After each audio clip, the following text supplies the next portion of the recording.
नमस्कार विद्यार्थियों, आज हम बात करने वाले हैं कक्षा 8 गणित प्रखर पुस्तिका में प्रारंभिक मूल्यांकन के बारे में। तो चलिए शुरू करते हैं। प्रश्न नंबर 1, शब्दों में दी गई संख्याओं को पढ़कर अंकों में लिखिए। 50,689, 50,689, 30,592, 30,592, 48,720, 48,720। प्रश्न नंबर 2, अंक 3,7,9,5,1 से 5 अंकों की सबसे बड़ी एवं सबसे छोटी संख्या बनाइए। तो सबसे बड़ी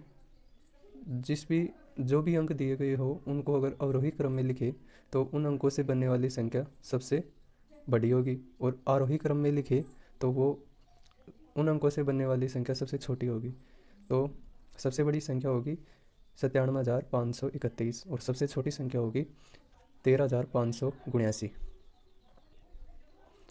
प्रश्न नंबर 3, नीचे दी गई संख्याओं को घटते क्रम में लिखिए। तो घटता क्रम, पहले अगर अंक समान है संख्याओं में तो जो पहले 2 या 3 अंक बड़े होंगे वही संख्या बड़ी हो जाएगी। तो ये 76,532, फिर 75,632, 67,532, 65,732, 56,732। अगले में हो जाएगी 99,999, 99,998, 99,989, 98,899, 98,889। प्रश्न नंबर 4, दी गई भिन्न को चित्र द्वारा छायांकित भाग से दर्शाइए। 2/3। तो तीन खानों में 2 रंग दे तो 2/3 हो जाएंगी। इसी तरह से इसको लिख सकते हैं हम 2 एकम 2, 2 और 1 3, 3/2, यानी कि 3/2 होता है 1.5, यानी कि बात तो वही है, 1 से 1/2 लिखिए 1.5, यानी कि 2 में से 1.5 को रंग दिया तो छायांकित भाग हो गया। इसमें है 5 में से 3, एक सर्किल के 5 टुकड़े करेंगे, 5 में से 3 को रंग देंगे तो ये हो जाएगा 3/5। अगला प्रश्न संख्या 5, नीचे दी गई भिन्न की 4 समतुल्य भिन्न लिखिए। तो समतुल्य भिन्न के लिए जो भिन्न दी गई है उसको पहले 2 से मल्टीप्लाई कर दो ऊपर नीचे, फिर 3 से, 4 से, 5 से। तो ये हो जाएंगी 2 एकम 2 दूणे 4, 2 पंजे 10, 2 तिये 6, 5 तिये 15, 2 चौके 8 और 5 चौके 20। अब 5 से गुणा करेंगे तो 5 दूणे 10, यहाँ पे 10 होगा, और ये 5m 25। इसी तरह से 1/3, ये 2/6, 3/9, 4/12 और 5/15। प्रश्न संख्या 6, प्रश्न संख्या 6 है, रमेश के खाते में 7,438 रुपये हैं। उसने इनमें से 2,850 रुपये निकाल लिए। तो बताओ अब रमेश के खाते में कितने रुपए शेष बचे। तो ये 7,438 में से 2,850 रुपये माइनस कर देंगे, रमेश के पास शेष राशि हो जाएगी 4,588 रुपये। प्रश्न नंबर 7 है, एक शर्ट का मूल्य 365 रुपये है। तो बताओ 18 शर्टों का मूल्य कितना होगा। तो 365 को 18 से मल्टीप्लाई करेंगे तो 6570 रुपये आएंगे। प्रश्न नंबर 8 है, धीरज ने 15 कॉपियाँ 210 रुपये में खरीदी। तो बताओ उसने एक कॉपी का कितना मूल्य चुकाया। तो 210 में 15 से डिवाइड करेंगे तो 14 रुपये आएंगे। तो उस धीरज ने एक कॉपी के लिए 14 रुपये चुकाए। प्रश्न नंबर 9, संख्याओं के पैटर्न को पहचान कर रिक्त स्थानों की पूर्ति कीजिए। रिक्त स्थानों की पूर्ति करने के लिए सबसे पहले 2 और 4 6, यानी कि प्लस हो रहे हैं। 5 4 9, 8 5 13, 13 और 9 22 हो जाएंगे, 9 और 6 15 हो जाएंगे, 22 और 15 37 हो जाएंगे। अगला है 5 चौके 20 हो रहे हैं, यहाँ पे मल्टीप्लाई हो रहे हैं तो 6 चौके 24, 6 तिये 18 हो जाएंगे। 18 को 24 से गुणा करेंगे तो 432 आएंगे, और 24 को 20 से गुणा करेंगे तो 480 आएंगे। 480 को 432 से मल्टीप्लाई करके देख लेना, 20 73 60 आएंगे। अगला प्रश्न है प्रश्न संख्या 10 नहीं है, इसका ही तीसरा, 90 का ही तीसरा है। 1 इंटू 8 प्लस 1 9 होते हैं, 12 इंटू 8 प्लस 2 इक्वल 98।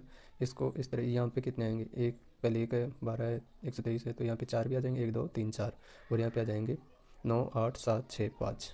प्रश्न नंबर 10, प्रश्न नंबर 10 है, एक टंकी में 500 लीटर पानी भरता है। तो बताइए 15 टंकियों में कितने लीटर पानी भरेगा। तो 500 को 15 से मल्टीप्लाई करेंगे तो 7500 लीटर पानी भर सकते हैं 15 टंकियों में। प्रश्न नंबर 11, प्रश्न 11, सत्य सत्य पर सही का चिन्ह लगाइए। 1 किलोग्राम शक्कर 500 ग्राम शक्कर के 2 पैकेट, ये बात सत्य है तो सत्य पे निशान हो गया। 2 घंटे में 120 मिनट होते हैं, सत्य ये बात।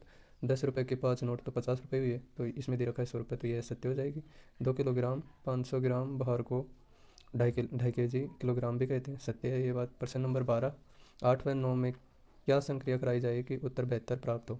यानी कि 9 और 8 में क्या संक्रिया, यानी कि जोड़ करे, बाकी करे, गुणा करे या भाग करे कि उत्तर बेहतर प्राप्त हो। इसके लिए गुणा करने पर उत्तर हमें बेहतर प्राप्त होगा।